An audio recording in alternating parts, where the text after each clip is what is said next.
जय हिंद फ्रेंड्स, जय हिंद। कोई साधु संत महात्मा जागृत आदमी हो उससे मिलाओ तो मैं हमेशा तैयार हूं। राजाओं का क्या है, आते जाते रहते हैं। बुद्ध आज तक जिंदा है। आजाद शत्रु को कौन याद करता है। बिंबसार न जाने कितने आए और चले गए।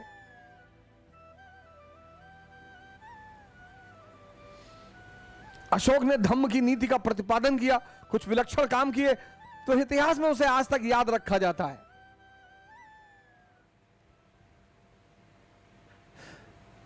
राजा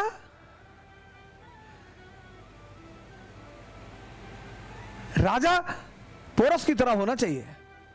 हां, तो अकबर ने गुजरात के राजा को पकड़ा, गुजरात पर जब हमला किया, गुजरात पर कब्जा किया, तो गुजरात का राजा मिला ही नहीं। बड़ी खोज शुरू हुई, क्योंकि बिना राजा को चेक एंड मेट किए चेस का गेम पूरा ही नहीं होगा। तो गुजरात का राजा बैठा हुआ था कहां? मक्के के खेत में, मक्के के बीच छुपा हुआ बैठा हुआ था महमूद तृतीय। पकड़ के लाए सिपाही सब अकबर के सामने, तो रो रहा था, अंकल जी माफ कर दीजिए, अंकल जी गलती हो गई। राजा ने, अकबर ने पूछा ये कौन है? बोले साहब ये गुजरात के राजा। भगाओ यार, हटाओ उसको, जाओ हटाओ। ऐसा राजा नहीं होना चाहिए। मालवा के राजा थे बाज बहादुर। बाज बहादुर, आदम खान ने अटैक किया मालवा पे। मालवा भी रास्ता है गुजरात जाने का, जैसे राजस्थान रास्ता है गुजरात जाने का, ऐसे मालवा भी है। बाज बहादुर रूपमती के चक्कर में थे। रूपमती डांसर थी, वो नाचती थी, ये गाना गाते थे। राजा ऐसा भी नहीं होना चाहिए। अरे ठीक है, तुमको कोई कलाकार अच्छा लग रहा है, चलो 5 मिनट देख लिया उसका डांस, 10 मिनट देख लिया, आधा घंटा देख लिया, 1 घंटे देख लो यार। वो दिन भर नाचेगी, तुम दिन भर गाओगे।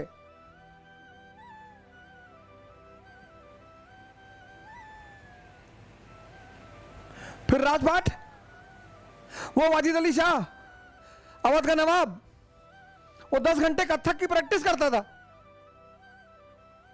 ये सब राजा है। तो आदम खान ने जब गुजरात पर मालवा पे हमला किया, तो वो सुने रूपमती के बारे में सुन रखा था, वो रूपमती के पीछे पड़ गया। रूपमती ने आत्महत्या कर ली। ये बेचारे, क्या नाम है इनका, बाज बहादुर, ये बेचारे सन्यासी हो गए। कुछ दिन तो राणा उदय सिंह के दरबार में रहे। फिर जब उन्हें पता चला कि राणा उदय सिंह भी ना बचेंगे, तो भाग के आए अकबर के दरबार में, दाढ़ी वाड़ी बढ़ा के, कपड़ा वपड़ा फाड़ के आए। अकबर ने पूछा अब ये कौन है? बोले साहब ये वो मालवा वाला साहब, यही तो है। तो कौन? अरे वो रूपमती वाला जो कांड हुआ था। हाँ हाँ, बोले यही है। अच्छा, बोले बाज बहादुर, हाँ साहब यही दिन भर गाते थे। तो अकबर ने कहा बिठाओ यार, ये तो बड़ा मस्त आदमी यार, बिठाओ कहीं कोने में बिठाओ इसको, 500 बीघे जमीन दो इसको, वो ग्रेटर नोएडा वाला प्लॉट दे दो उसको। हाँ बोले दे दो उसको 500 बीघा। हाँ भाई बैठ जा, हमारे लिए भी गाना गाया कर। राजा मतलब पोरस, राजा मतलब सद्दाम हुसैन। नौजवान क्रांति चलती रहेगी, वो तो क्रांति चलती रहेगी, वो तो बकवास चलती रहेगी। जिनको जिनको लगता है कि बकवास है, बकवास ही तो है सर। बकवास ही किसी को समझ में आ गई तो उसका जीवन बदल गया। यहां मंदिरों में मस्जिदों में चल तो रही है, समझ में आ रही किसी को? किसी का ईमान खतरे में है, किसी का धर्म खतरे में है, किसी की जाति खतरे में है, देश खतरे में नहीं है। बड़ी मजेदार बात, जिस देश को 200 साल तक अंग्रेजों ने पीटा, और बुरी तरह पीटा, पटक पटक के पीटा, बाल नोच नोच के पीटा, भट्टी में फेंक दिया, आज उस देश में देश खतरे में नहीं है। आज उस देश में जाति खतरे में है, आज उस देश में मुसलमान खतरे में है, आज उस देश में हिंदू खतरे में है। ऐसे ही 18वीं शताब्दी में सब खतरे में था।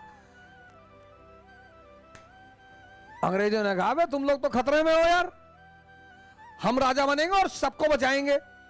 सब जाके अंग्रेजों के पीछे खड़े हो गए किसी की लुंगी खींच ली, किसी की धोती खींच ली, किसी का कुर्ता फाड़ डाला, तब चिल्लाने लगे सब। कंपनी थी ईस्ट इंडिया कंपनी, तो सब चिल्लाने लगे, अरे अरे भैया भैया भैया भैया भैया हमको भी मारा, भाईजान हमको भी मारा, चचा हमको भी मारा। तो सब गले मिले, एक दूसरे को रोए। 1857 का विद्रोह हुआ। रो मत कि हमें कोई पढ़ाने वाला नहीं, हमें कोई बताने वाला नहीं, हमें कोई दिशा देने वाला नहीं, और लगा दो आग चिलमन में। कभी चिलमन से ये झांके और कभी चिलमन से वो झांके। बहुत शौक नहीं है मुझे शेरो शायरी का, बहुत कम आप मेरे मुंह से सुनेंगे, लेकिन कभी कभी सुनता हूं।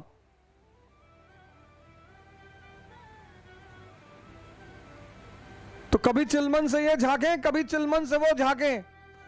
चिलमन चिलमन चिलमन, और लगा दो आग चिलमन में।